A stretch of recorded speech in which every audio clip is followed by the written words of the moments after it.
Let's get you more on this evolving situation in Burkina Faso. Ibrahim Traoré. Ibrahim Traoré. Burkina Faso. Burkina Faso is in the middle of a serious crisis. The country is fighting a war on two fronts, one against Islamist militants and the other against its own people. As the situation grows more intense, there's a key question that needs to be answered. Why is President Ibrahim Traoré targeting journalists? What is the military junta trying to hide? And why are they silencing those who speak out? Stick around as we dive into the truth behind the crackdown on the press and what's really happening in Burkina Faso. Chapter 1. The Arrests. What happened? On March 24, 2025, 3 journalists vanished without a trace in the capital city of Burkina Faso, Ouagadougou. Guezuma Sanogo, Bukari Woba, and Luc Pagbelgem were taken by men who claimed to be intelligence officers. The reason for their disappearance? They dared to report on the government's tightening grip on the media, exposing a dangerous pattern of press suppression. These arrests were not random or accidental. Just a few days earlier, the Journalists Association of Burkina Faso had held a press conference, boldly speaking out against the increasing restrictions on media freedom and calling for the release of fellow reporters who had been unlawfully detained. Instead of addressing the concerns raised, the government responded with force. The entire Journalists Association was abruptly dissolved, and its leaders were taken away without explanation. One of their colleagues, desperate for answers, searched everywhere: police stations, gendarmeries, and even military camps, but found nothing. The authorities refused to provide any information. "We searched everywhere: police stations, gendarmeries, even military camps. No one knows where they are," said one journalist. Sadly, this was not the first time something like this had happened. Just a week before, political activist and journalist Idrissa Berry was also taken. His crime? Speaking out against the government's actions. His location remains unknown to this day. The message from the junta was clear: anyone who speaks up against the military's actions will be silenced. The crackdown on free speech was getting worse, and the fear among journalists was growing. Chapter 2. Why is Traoré targeting journalists? President Ibrahim Traoré and his government insist that Burkina Faso is not only fighting militants, but also battling what they call foreign influence and false narratives. According to the junta, the country is under attack from both armed insurgents and misleading information, which they claim threatens national security. During a recent speech, Traoré warned of what he described as a war on communications, accusing media outlets of being tools used to set fire to the country. He suggested that certain journalists, both local and foreign, were working against Burkina Faso's interests, spreading falsehoods, and undermining government efforts. His words made it clear that his administration sees critical reporting as a direct threat. However, independent journalists tell a very different story.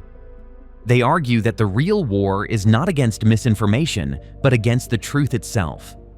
Since taking power in 2022, the military junta has been accused of serious human rights abuses, including mass killings, forced disappearances, and arbitrary arrests.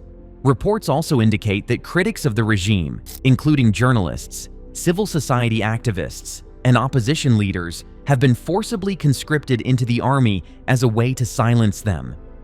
By cracking down on the press, the junta ensures that its actions remain hidden from both the Burkinabe people and the international community. Without independent media, there is no one left to expose these abuses, no one to challenge the government's version of events, and no way for ordinary citizens to know the full extent of what is happening in their own country. This suppression of press freedom is not new in Burkina Faso, but under Traoré's rule, it has intensified to an alarming degree. Journalists who dare to investigate government actions or report on human rights violations are now at risk of arrest, forced exile, or worse, simply for doing their jobs. Many have been abducted by individuals claiming to be intelligence officers, only to disappear without a trace. Others have been intimidated into silence, while some media outlets have been shut down completely. For the junta, controlling the media is not just about silencing critics, it's about maintaining power. By eliminating independent voices, they can continue to operate without scrutiny, ensuring that reports of military abuses, civilian casualties, and government corruption never reach the public. In this way, Traoré is waging a different kind of war, one fought not on the battlefield, but in the minds of the people. Chapter 3. The Bigger Picture: A Nation Under Siege. Burkina Faso is facing one of the most dangerous and complex conflicts in its history. The country is caught in the middle of a violent struggle that involves not just one, but multiple threats. On one side, Islamist militant groups like Al-Qaeda's Jan-im have been launching relentless attacks, targeting both civilians and military forces. These armed groups have taken advantage of the instability in the region, carrying out deadly raids, bombings, and kidnappings. Their goal is to expand their influence and impose strict religious rule in areas they control. The situation escalated even further just days before the recent arrests of journalists. In one of the most shocking attacks, militants stormed a military base in the town of Séguénéga. The attack led to widespread destruction, with many soldiers killed and civilians caught in the crossfire. Witnesses reported hearing heavy gunfire for hours, and by the time it was over, the town was left in chaos. Survivors spoke of burned homes, mass graves, and families torn apart by the violence. It was a brutal reminder of how dangerous the security situation in Burkina Faso has become. However, the government itself has also been accused of using extreme measures in its fight against these insurgents. Security forces have been blamed for carrying out mass arrests, displacing entire villages, and executing people they suspect of collaborating with the militants. Many communities have been caught in the middle, with nowhere to turn for safety. Human rights organizations have reported that civilians who try to speak out about these abuses are often targeted themselves. This crackdown on dissent has extended beyond just ordinary citizens. The government's suppression of the press is a major part of its strategy to control the flow of information. The arrests of journalists like Sanogo, Uwoba, and Pagbelgem are not isolated incidents. They are part of a larger pattern of silencing anyone who dares to question the government's actions. Many journalists have either gone missing, fled the country, or stopped reporting on sensitive issues out of fear for their lives. The conflict in Burkina Faso is not just a battle between the military and the insurgents. It is a fight for control over the truth. With both sides committing acts of violence, ordinary people are left suffering the most. The country is at a crossroads, and the decisions made in the coming months will determine whether it descends further into chaos or finds a path towards stability. Chapter 4. International Outrage and What Happens Next. The arrests of journalists in Burkina Faso have sparked strong reactions from press freedom organizations and human rights groups around the world. These groups are demanding the immediate and unconditional release of all detained journalists, emphasizing that freedom of the press is a fundamental right that must be protected. Organizations such as Reporters Without Borders, RSF, and the International Federation of Journalists, IFJ, have publicly condemned the actions of the Burkinabe military junta, stating that the country is rapidly losing its already fragile press freedom. Burkina Faso was once known for having a diverse and independent media landscape. Journalists were able to report on issues freely, and the country had several respected newspapers, television channels, and radio stations. However, the situation has changed drastically under the leadership of Ibrahim Traoré. In recent years, the military government has expelled foreign journalists, accusing them of spreading false narratives. Local newspapers and television channels that have been critical of the government's actions have either been forced to shut down or heavily censored.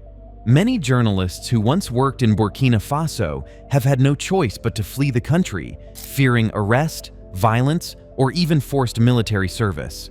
Those who remain must operate under strict government surveillance, knowing that a single critical report could lead to imprisonment or disappearance.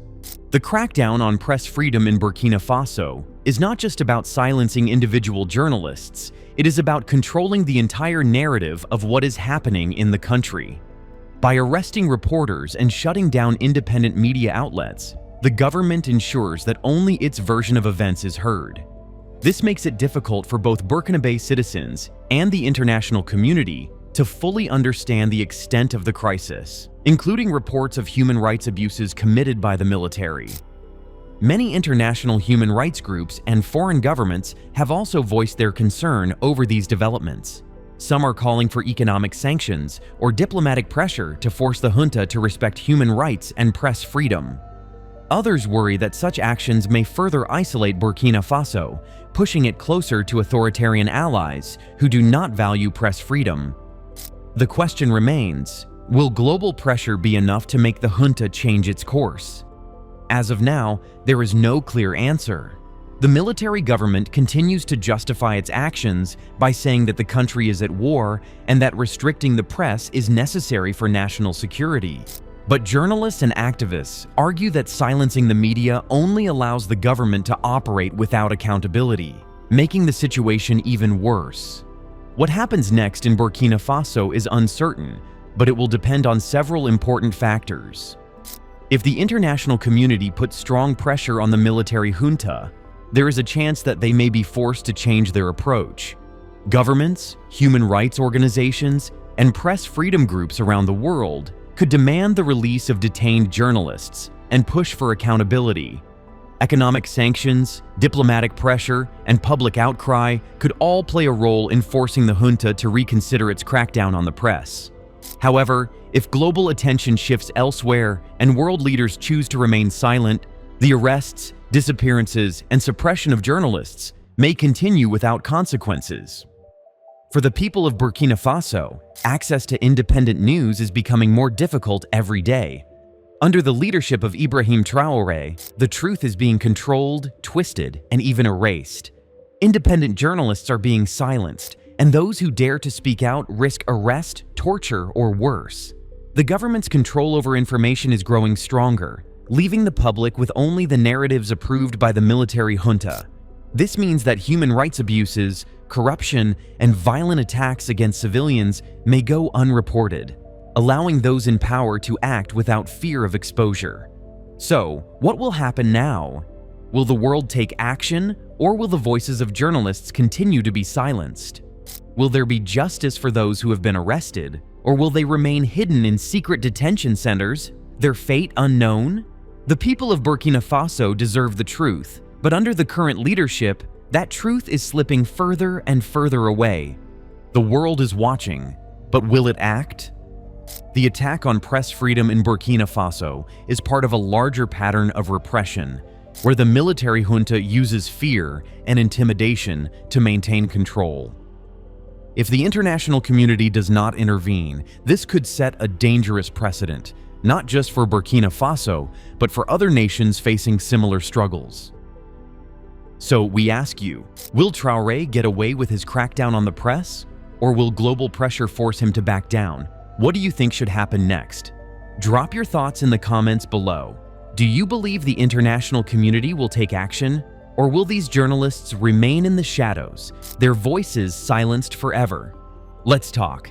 If you found this video informative, don't forget to hit the like button and subscribe for more updates on global events. Turn on notifications so you never miss a story. See you next time.